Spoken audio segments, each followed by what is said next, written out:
안녕하세요. 이대 목동병원 이비인후과에서 두경부외과와 음성 진료를 담당하고 있는 김한수입니다.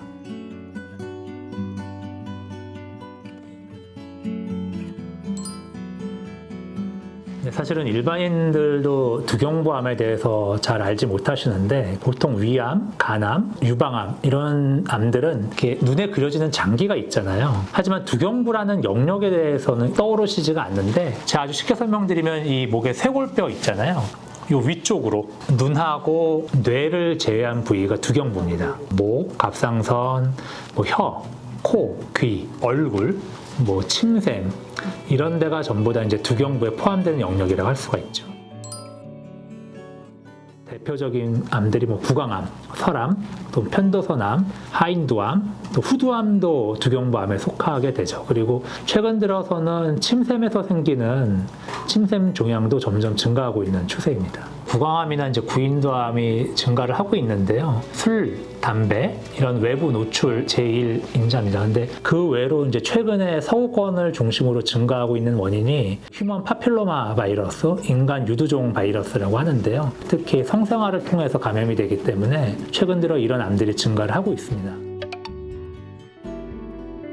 우리나라에서는 1번은 후두암입니다. 후두암은 아무래도 이제 흡연과 관계되기 때문에 많고, 후두암을 뺀다라면 구강암이 제일 많고, 그 다음에 이제 구인두암 중에 편도선암, 그렇게 좀 많은 편입니다. 비인두나 이제 하인두가 차지하는 범위가 그렇게 넓지 않기 때문에요. 비인두암 같은 경우는 지역적 특성이 좀 있습니다. 왜냐하면 비인두암을 유발하는 인자 중에 EBV 바이러스라고 업스텐바 바이러스가 유발을 하거든요. 근데 이 바이러스는 중국 산동성 지역 이런 데 좀 많습니다. 그래서 거기서 비인두암이 좀 많고요. 우리나라는 아주 많지는 않습니다.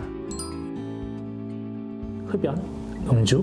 또 한 가지는 방사선도 두경부암을 유발하는 하나의 원인이거든요. 그래서 이제 어린 나이에 혈액종양이라든지 아니면 임파선 종양 때문에 방사선 치료를 받으신 분들은 당연히 고위험군이 정기적인 체크를 하셔야 되고요. 직업적인 특성 갖고 계신 분들도 있습니다. 그래서 성면이라든지 아니면 분진이라고 그러죠. 이런 게 오래 노출되신 분들은 비강암, 비인강암 이런 데 생길 수 있기 때문에 그런 것들에 대해서 좀 주의를 하셔야 되고, 이런 암의 발생 원인은 만성적인 자극입니다. 그런 것들을 좀 주의하셔야 되고요. 일반적으로 증상이 오면 그 증상부를 내시경으로 보고요. 그 다음에 조직 검사를 하죠. MRI CT는 기본으로 찍는 거죠. 목에 뭐가 만져져서 오는 경우가 제일 많아요, 사실은. 두경부암의 특징이 임파선 전이를 많이 합니다. 이비인후과 의사들은 귀, 코, 목을 다 봐요. 그러니까 여기 조직 검사를 먼저 하는 게 아니라 여기 근데 쉽게 들여다보거든요. 그러니까 목에 뭐가 만져졌는데 해보세요. 그랬더니 편도선에 뭐가 있는 거예요. 그럼 거기 조직 검사를 하죠. 우리 일반인들한테 꼭 말씀드리고 싶은 게, 두경부암이 걱정되시면 어떻게 하시면 되냐면요. 근처에 있는 그냥 이비인후과 가시면 돼요. 가면 바로 그 자리에서 별다른 마취도 없이 금방 여기 내시경을 다 보십니다. 비용도 아주 저렴하고요. 안 되는 경우가 있는데 그 이유가 조직량이 부족하거나요. 암이 너무 진행이 되면 쉽게 말하면 저희가 망가졌다고 표현하거든요. 대표적인 게 전체 두경부암의 5에서 8%가 원발 부위 미상암이거든요. 임파선 이만큼 전이가 됐는데 원발 부위가 안 보여요. 아무리 찾아도 뭘 해도 안 보여요. 그럼 이제 어떻게 하냐면 처음 마취를 들어갈 때 다 설명하고 저희는 들어가요. 일단 목을 떼서 전부 절제를 한다. 그 다음에 순서대로 띄겠다. 그게 이제 정해져 있거든요. 편도를 먼저 띄고, 그 다음 비인강 띄고, 혀뿌리 띄고 있습니다. 이렇게 순서가. 그걸 마취된 상태에서 다 띄고 조직검사를 내보내요. 그러면 병리 선생님이 옆에서 기다리고 있다 봐주세요. 환자 안 깨운 상태에서. 근데 그런 게 이미 사전에 다 협의가 된 거죠. 그럼 기다렸다가 편도 깨끗해요. 그럼 이제 또 비인강 보고 내시경 거기 또 띄고 이렇게 하는 거죠. 전문가한테 진찰하고 치료를 받으셔야 돼요. 근데 그걸 아무 생각 없이 임파선만 조직 검사를 한다든지 여기만 띈다든지 그러면 안 되시는 거예요. 사람답게 살 수 있게 만드는 게 두경부 외과 의사의 최종 목적이거든요. 그래서 먹게 해드려야 되고, 숨쉬게 해드려야 되고, 그 다음에 말씀하실 수 있게 해드리는 게 저희들의 목표입니다.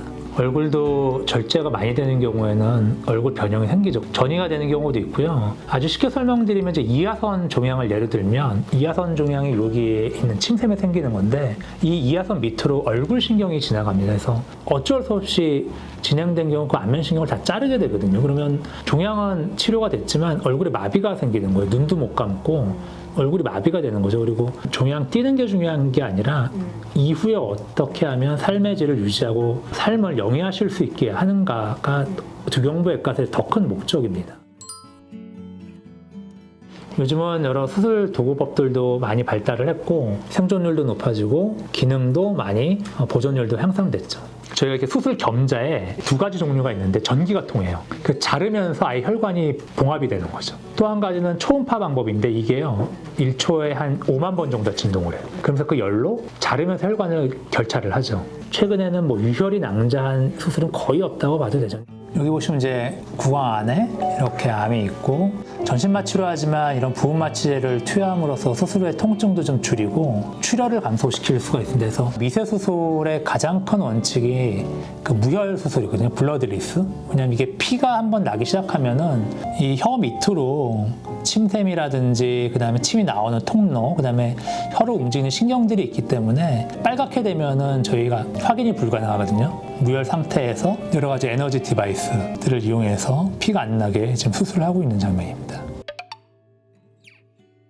아주 쉽게 설명드리면요. 내 손이 직접 닿을 수 있는데 거긴 직접 하는 게 좋고요. 내 손이 닿기 힘든데 그거를 외부로 열었을 때 기능 손상이 많은 경우 그게 있고요.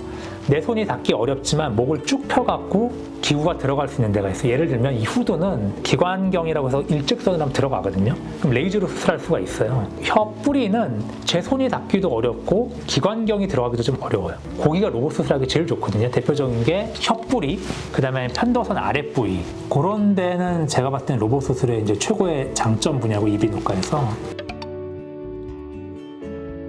재건성형은 말 그대로 암을 완전 절제했을 때 기능이 떨어진다고 하는 모든 부위를 하죠. 예를 들면 혀 같은 경우는 반 이상 절제를 하면 먹거나 이제 말씀하신 지장이 있거든요. 그런 경우는 재건이 들어가는 거죠. 이런 턱뼈가 이렇게 잘라지면 이건 조금이라도 잘라지면 뭐 치아도 빠지고 그냥 얼굴 모양이 변하잖아요. 그럼 여기 턱뼈도 당연히 재건이 들어가야 되는 거죠. 편도선도 더 넓은 부위를 띄면 이제 쉽게 말하면 목하고 이렇게 뚫리게 되거든요. 그럼 거긴 당연히 재건 수술을 해야 되는 거죠.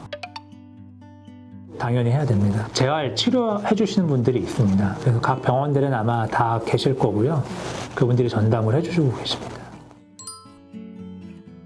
저희는 모든 치료를 하기 전에 튜머보드, 그러니까 종양 환자 집담회라는 걸 해서 저뿐만이 아니라 그 혈액종양내과, 그다음 방사선 종양학과, 그다음 성형외과, 이런 구강외과, 그다음에 제가 있고, 그다음에 영상의학과, 그다음에 병리 여러 사람들이 함께 그 환자 한 분을 놓고 토의를 해요. 그래서 이 사람의 치료 방법을 같이 정하죠. 그래서 이 환자분은 기능을 보존하기 위해서 일단 약물방사선 치료를 먼저 합시다. 그렇게 결정하면 거기에 따라서 그렇게 하고 남는 걸 저희가 치료한다거나 아니면 이분은 일단 약물방사선을 줄이기 힘들고 좋은 그런 예측 가능 인자가 없으니까 수술을 먼저 하자. 그럼 수술을 먼저 하기도 하죠.